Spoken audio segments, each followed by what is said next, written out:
பொண்ணு கொழுக்கட்டைய சாப்பிடுது. அங்க ஒரு குழந்தை சத்தம் கேட்குது. என்னன்னு பார்த்தா, அங்க கொழுக்கட்டை தான் குழந்தை மாதிரி கத்துச்சு. என்னடா அப்படி நடக்குதுன்னு பார்த்தா, அந்த கொழுக்கட்டைக்கு உடனேயே 2 கைகள் வருது.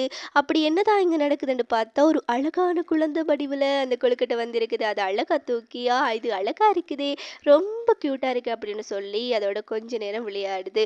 அதுக்கப்புறமா அது விழுது. சாப்பாடு இல்ல போல. அதுக்காக அது சாப்பாடெல்லாம் ஊட்டி விடுது. அதுக்கப்புறமா அத நிறைய விஷயங்கள் எல்லாம் கத்துக் கொடுக்குது. மார்க்கெட்டுக்கு கூட்டிட்டு போகுது, ட்ராவல் பண்ணுது, நிறைய விஷயங்கள் எல்லாம் கத்துக் கொடுக்குது. இப்படியே போய் கொண்டிருக்கும்போது, அதுக்கு எக்ஸர்சைஸ் எல்லாம் பள்ளிக் கொடுக்குது. கொஞ்சம் ஆரோக்கியமா இருக்கணும் தானே அப்படின்றதுக்கு, அத அழகா குளிப்பாட்டி, அதுக்கு பிரஷ் எல்லாம் பண்ணி, நிறைய ட்ரெஸ் எல்லாம் வாங்கி போட்டு, அத மார்க்கெட்டுக்கு கூட்டிட்டு போறாங்க அடுத்த நாளே.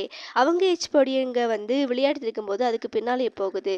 கடைசியில என்னதான் நடந்திருக்கும் அப்படின்னு பார்க்கறதுக்கு முன்னாடி சேனலை சப்ஸ்கிரைப் பண்ணி வச்சுக்கோங்க. அடுத்த வீடியோ உங்களுக்காக காத்துக் கொண்டிருக்குது.